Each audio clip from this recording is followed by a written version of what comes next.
ڈیرہ غازی خان کے اندر بھی 2024 کے الیکشن کی تیاریاں جو ہیں وہ ہلکا ہلکا سپیڈ اپ ہو رہی ہیں.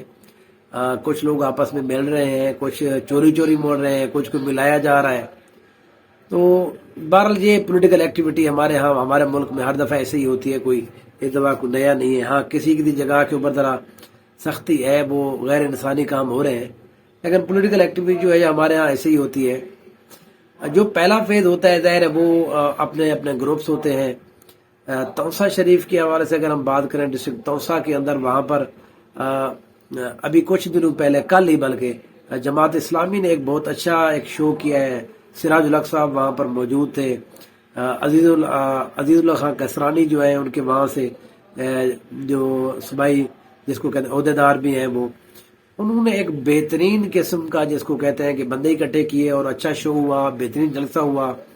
اور وہ جس طرح سے وہوا سے پورا چل کر توسا سے ہوتے ہوئے انڈس ہائی وے سے پورا وہ ڈی جی خان تک وہ جو کاروان گیا ہے، اس نے بہرحال میں یہ سمجھتا ہوں کہ جماعت اسلامی کے لیے ایک بہترین ایک فضا بنا دی ہے پولیٹیکل حوالے سے. لیکن جماعت اسلامی کے ساتھ مسئلہ یہی ہے کہ جس طرح سے پریکٹس میچز کے اندر کرکٹ کی ٹرم میں کچھ بندے جو ہیں وہ بڑا اچھا پرفارم کرتے ہیں، یا لیگ جو مختلف لیگز کھیلتے ہیں، لیکن انٹرنیشنل میچ کے اندر نا وہ پھر ایک ہی بال آتی ہے، وہ پھر کلین بولڈ ہو جاتے ہیں. تو جماعت اسلامی جو ہے یہ آف ٹائم جو ہے جس کو ہم کہتے ہیں الیکشن کا جب ٹائم نہیں ہوتا اس میں بڑی فٹ رہتی ہے. ان کے یہ بنیادی جو حقوق ہوتے ہیں، جو بنیادی مسائل ہوتے ہیں کسی بھی حلقے کے، ان کے اوپر ان کی بڑی نظر ہوتی ہے، ان کے لوگوں کی اس حوالے سے بات کرتے ہیں. لیکن یہ پھر اس کو اپنی جس کو کہتے ہیں الیکٹرل ووٹ کے اندر ان لوگوں کو یہ کنورٹ نہیں کر پاتے. ان کا یہ بہرحال ایک مسئلہ ہے، بہت عرصے سے چل رہا ہے. تو باقی وہاں پر توسا کے اندر جو سب سے مضبوط لوگ ہیں وہ دو ہی ہیں. خواجہ شیراز محمود صاحب وہ پرانے پی ٹی آئی کے ساتھ پچھلی دفعہ تھے، لیکن وہ ظاہر ہے کاف لیگ کے ان کا ساتھ سٹارٹ ہوا تھا. ان کے والد صاحب خواجہ کمال الدین وہ تو پارٹی کے ساتھ منسلک تھے.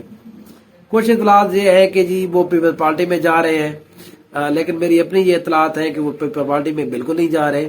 ان کی بات جو ہے وہ استحکام پارٹی کے ساتھ چل رہی ہے.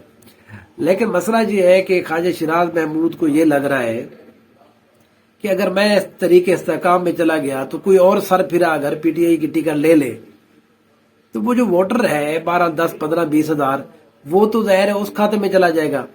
تو ان کا ظاہر ہے جو فرق بھی ہے وہ بھی ظاہر ہے 15 20 ہزار سے آپ ایم این اے کے اوپر اتنا اس سے زیادہ آپ فرق بھی آپ کا نہیں ہوتا. تو وہ پھر جو بنیادی فرق ہے وہ آپ کا ختم ہو جائے، پھر تو آپ نیک اور نیک آپ کا نیک ٹو نیک مقابلہ ہو جائے گا. تو وہ پھر آپ اس پہ پسند نہیں کرتے. تو خواجہ صاحب جو ہے ابھی تک وہ کوشش کر رہے ہیں اس طرح سے کہ پی ٹی آئی کا وہاں پر کوئی بھی کینڈیڈیٹ اٹھ کر کھڑا نہ ہو. اس وقت میں پارٹی کو تبدیل کروں، اگر کروں تو میں یہ نہیں کہہ رہا کہ وہ تبدیل کر رہے ہیں، لیکن بہرحال میری ہلکی پھلکی اطلاعات ہے کہ یہ اور جاوید اختر لون صاحب جو ہیں یہ دونوں یہ شاید پارٹی کے ساتھ آخری ٹائم کے اوپر تحریک استحکام کا ٹکٹ لے لیں گے. تو بہرحال جاوید اختر کی طرف میں اپنی اگلی ویڈیو میں آپ کو بتاؤں گا. تو خواجہ شیراز صاحب جو ہے یہاں دونوں جو شہر کی ایم پی اے کی سیٹ ہے، پھر اس کے بعد یہ پوری جو ایم این اے کی سیٹ ہے، اس کے اوپر توسا شریف کے اندر ابھی تک جو ہے خواجہ شیراز صاحب کا مقابلہ جو ہے وہ نہیں ہے. بہرحال خواجہ صاحب جو ہے وہ بہت اچھے ان کی وہ ہے پوزیشن ہے، پارٹی پوزیشن یہاں پر بہت اچھی ہے ان کی. باقی یہاں پر ایک مولانا صاحب ہیں جو کسرانی صاحب ہیں، وہ بہرحال ایک اچھی ان کی کمپین ہے. لیکن کیا وہ ایم این اے کے کینڈیڈیٹ ہوں گے، کیا ایم این اے کے حوالے سے وہ کر پائیں گے اتنا بڑا حلقے کو؟ وہ ان کی ریپوٹیشن اچھی ہے سیلاب کے حوالے سے، اب بھی ان کی ریپوٹیشن اچھی ہے. ایم پی اے کے تو وہ بلکہ پرفیکٹ ایک کینڈیڈیٹ ہے، وہ میں ان کا بڑا حامی ہوں. ان کی بڑی میں مجھے جس کو کہتے ہیں میں سپورٹ بھی کرتا ہوں اس حوالے سے، کیونکہ وہ ایم پی اے کے حوالے سے وہ بڑے پرفیکٹ ایک اس سیٹ کے اوپر وہ ہے امیدوار ہے.